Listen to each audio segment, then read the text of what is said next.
یہ دعا جب کریں گے نا ربنا اغفر لحینا ومیتنا وشاہدنا، جب یہ دعا پڑھیں گے تو شاید ان کی آنکھ میں آنسو نہ ہو، ان کے دل میں کوئی درد نہ ہو، اگر اسی مسلح پہ تیرا بیٹا کھڑا ہوگا اور سامنے تیرا جنازہ رکھا ہوگا اور پیچھے ہزاروں کی بھیڑ ہوگی، کوئی روئے نہ روئے، تیرا بیٹا جب تیرے جنازے کے آگے تیری نماز جنازہ پڑھائے گا اس وقت یہ رو کے کہے گا یا اللہ یہ میرا باپ بیٹا ہے، اس کی مغفرت کر دے، میرا ایمان کہتا ہے خدا کی قسم اس کی آنکھ کا آنسو نیچے بعد میں آئے گا، باپ کی بخشش کا پروانہ خدا کی طرف سے پہلے پیش کر دیا جائے۔ اپنی آخرت کی تیاری کر لو، اور جنہوں نے بیٹوں کو حافظ قرآن بنایا ہے ان سے ایک گزارش ہے، وہ سن لیں، اپنے بچوں سے مزدوری نہ کرانا، ان بچوں سے کام نہ کرانا، کوئی بھی وقت نہ ہو ان کے لیے کسی کام کا تو گھر بیٹھا لینا، لیکن انہیں کھیت میں نہ بھیجنا۔ میں یہ نہیں کہتا کھیت کا کام برا ہے، ان سے صرف اتنا کہنا کہ ہم نے تمہیں قرآن پڑھایا، ہم نے تمہیں محنت کر کے مزدوری کر کے پیسہ خرچ کر کے پڑھایا، بس آج بھی تمہارا پیسہ نہیں چاہیے، بس اتنا تم سے امید کرتے ہیں ہم مر جائیں اور دفن کر دیے جائیں، جب سب منہ موڑ لیں ہماری قبر پہ آ کے بیٹھ جانا، جو قرآن تجھے ہم نے یاد کرایا ہے وہ پڑھ کے سنا دینا، جو دین ہم نے سکھایا ہے تھوڑا وقت ہمارے لیے بھی نکال لینا، ان کی اتنی ڈیوٹی لگا دو، میرے بیٹے مزدوری صحیح تجھے قرآن پڑھایا، لوگوں کی گالیاں برداشت کی تجھے قرآن پڑھایا، مارکیٹ میں دھکے کھائے تجھے قرآن پڑھایا، لوگوں کے تانے سنے تجھے قرآن پڑھایا، لوگوں کی گالیاں برداشت کی تجھے قرآن پڑھایا، آج اتنا چاہتے ہیں ہم تجھ سے اگر جنازہ اٹھے ہمارا تو تو بھی سب کے ساتھ واپس نہ آنا، ہماری قبر پہ بیٹھنا اور جتنا ہو سکے اتنا قرآن پڑھ دینا، خدا کی قسم اگر ایسا ہو گیا تیرا بیٹا قبر پہ قرآن پڑھنے بیٹھ گیا، جو حساب کے فرشتے آئیں گے اللہ کہہ دے گا واپس ہو جاؤ، حساب کی ضرورت نہیں ہے، قرآن لے کر کے اس کا بیٹا قرآن پہ پہلے آ چکا۔ سبحان اللہ، نعرہ نبی، نعرہ رسالت، علماء اہل سنت، عظمت قرآن، نعرہ نبی، نعرہ رسالت۔ طلبہ سے بھی ایک گزارش، کان کھول کے سنیں، کسی بھی لائن کا شاگرد ہو اور تجھے خدا کا واسطہ کبھی استاد کے مقابلے میں نہ آنا۔ اب تک یہ چلتی تھی زمین پہ سب سے زیادہ مظلوم ماں باپ ہے، لیکن میں یہ سمجھتا ہوں زمین پہ سب سے زیادہ مظلوم استاد ہے، سب سے زیادہ مظلوم استاد ہے۔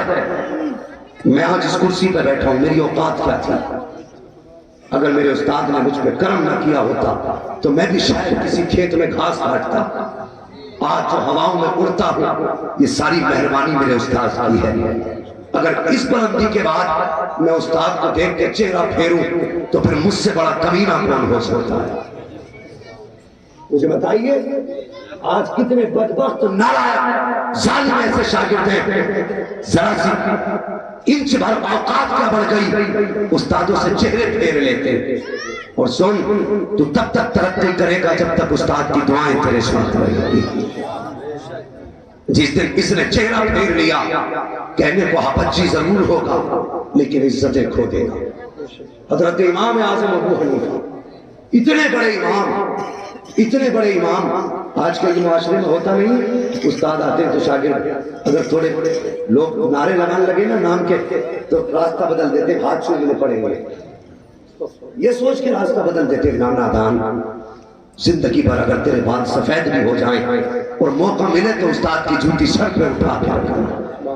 یہ تیری سب سے بڑی نیک بختی ہوگی، اس کی جوتی سر پہ اٹھا کے رکھنا۔ کتنی محنت سے تجھے پڑھایا، وہ یار اتنی پابندی سے تو باپ نے بھی ڈیوٹی میں دی، اتنی پابندی سے تو ماں نے بھی جاگ کے تجھے نہیں اٹھایا، یہ تیرے استاد کا کرم نہیں تو کیا ہے؟ اپنی نیند بھی کھوتا رہا، 3 بجے اٹھ کے پڑھاتا رہا، کیا کیا تم نے استاد کو؟ دستار بندی پہ کچھ 1000 روپے یا صرف 1-2 جوڑا، یہ دے کر کے تم نے اس کے احسان کا بدلہ اتار دیا؟ نہیں، نادان امام اعظم ابو حنیفہ ہے، اپنے شاگرد کے ساتھ غالباً امام ابو یوسف کے ساتھ بیٹھے ہوئے ہیں، خط و کتابت کا سلسلہ ہے، تصریف جاری ہے، اور رات رکھتے ہیں، پڑھ رہے ہیں، اچانک ایک گیند آ جاتی ہے آپ کے سامنے، اور اس گیند کو اٹھانے کے لیے ایک بچہ دوڑ کر کے آیا، آپ نے بچے کو دیکھا، اٹھ کے کھڑے ہو گئے، امام ابو یوسف نے دیکھا، وہ بھی اٹھ کے کھڑے ہو گئے، پھر حضرت امام اعظم بیٹھے، پھر آپ نے لکھنا شروع کیا، پھر وہی بچہ آیا، پھر اٹھ کے کھڑے ہو گئے، امام ابو یوسف کہتے ہیں حضرت جی بات بتائیے آپ اٹھ کے کیوں کھڑے ہو جاتے ہیں؟ تب امام اعظم نے کہا تھا یہ بچہ بار بار میرے آگے سے گزرتا ہے، میں اس کے احترام میں اٹھ کے کھڑا ہو جاتا ہوں، جانتے ہو کتنا بڑا امام ہے امام اعظم، اتنا بڑا امام، اگر مسائل نہ دیے ہوتے تو آج قوم اندھی ہوتی، اگر فقہ نہ دیا ہوتا تو آج قوم آوارہ ہوتی، اگر قوم کو وقار ملا ہے تو امام اعظم کے قلم کے صدقے میں دیا گیا۔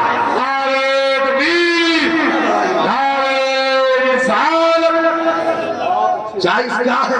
ناجائز کیا ہے یہ ہمیں امام اعظم نے بتایا، اتنا بڑا امام۔ شاگرد کہتے ہیں حضرت جی کیوں اٹھ کے کھڑے ہو گئے؟ کہنے لگے بچہ گزر کے جاتا کہا یہ سید ہے کہا پھر کہنے لگے یہ میرے استاذ کا بیٹا ہے۔ سبحان اللہ سبحان اللہ، استاد نہیں استاد کا بیٹا۔ کہنے لگے حضرت اس کی گیند تو بار بار آئے گی، تو مسکرا کے کہنے لگے کہ میں اگر یہ زندگی بھر یوں ہی آتا جاتا رہا میں پوری زندگی کھڑے ہو کے یہی اس کا احترام کرتا رہا۔ یہ ہوتا ہے استاد۔ آج ذرا سے لہجے کے اچھے ہو گئے، تھوڑا سا خطبہ یاد کیا ہو گیا،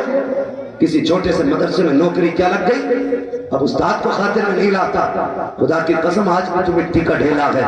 آج جو عزت ملی ہے یہ استاد کی محنتوں سے ملی ہے، استاد کی دعاؤں سے ملی ہے۔ آج میرے جوانوں وہ قرآن کے پڑھنے والوں، تم 12 لوگ قرآن پڑھ کے چلے جاؤ گے، بھول مت جانا اس ادارے کو، بھولنا مت اپنے استاذ کو۔ وہ یار سب نے سب کی خدمتوں میں نذرانے پیش کیے، کبھی استاذ کی یاد آ جایا کرے تو سال میں ایک بار ضرور آ جایا کرنا، سال میں نہ سکی 2 سال میں ضرور آ جایا کرنا۔ میں جانتا ہوں استاد تجھے کچھ نہیں دے سکتا لیکن دعائیں تو دے سکتا ہے۔ مجھے ایک عالم کا جملہ آج بھی یاد ہے، وہ کہتے میرے استاد نے مجھ سے کہا کہ بیٹے میرے جوتے اٹھا کے لا، کہتے میں جوتے اٹھانے گیا، میرے استاد نے جوتے پہ گرد لگی تھی، میں نے سوچا کسی کپڑے سے صاف کروں، کپڑا تلاش کیا نظر نہیں آیا، جب کوئی کپڑا نہیں ملا کہتے میں نے اپنا دامن لیا، استاد کا جوتا صاف کرنا شروع کر دیا، میرے استاد کی آنکھ میں آنسو آ گئے، کہنے لگے بیٹے کیا کر رہا ہے؟ کہا حضرت جوتے پہ گرد لگی تھی، کہا اپنے کپڑوں سے صاف کر رہا ہوں، کہا بیٹے کوئی اور کپڑا دیکھ لیتا، کہنے لگا حضرت آپ کے جوتے کے لیے میرے دامن سے بہتر کوئی کپڑا نظر نہیں آیا۔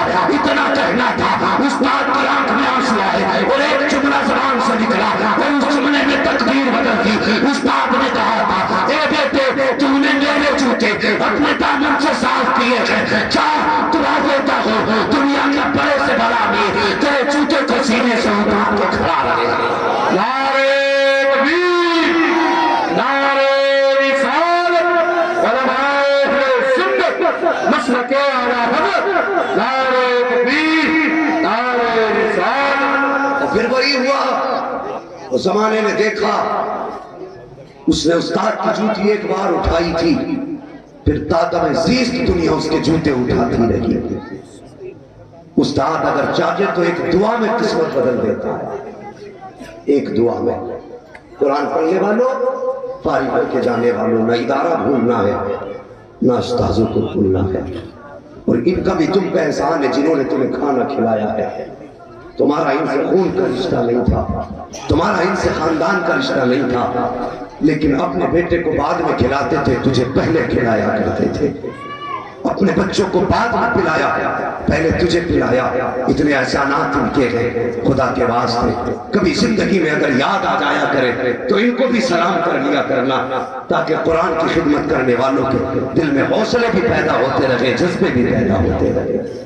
ہاں میری قوم اب آگے بڑھ، دنیا قرآن کو مٹانا چاہتی ہے، ہم ہی کو آگے بڑھنا ہوگا، اور ان مدارس کو ایسے ہر مدرسے کو اپنا کاندھا دینا ہوگا۔ خدا کی قسم آج تک یہ مدرسے مصطفیٰ کی امت کے ذریعے چل رہے ہیں۔ یہ سرکار سمجھتی ہے میں چلا رہی ہوں، گورنمنٹ سمجھتی ہے ہمارے فنڈ سے چلتے، وہ جتنا تو فنڈ دیتی ہے نا اتنا تو مصطفیٰ کے غریب امتی زکوٰۃ میں لٹا دیا کرتے ہیں، زکوٰۃ میں لٹا دیا کرتے۔ بڑھو آگے اور مدرسوں کو کاندھے لگا دو۔ قیامت میں جب حضور پوچھے بتا یہ قرآن پڑھ کے آیا،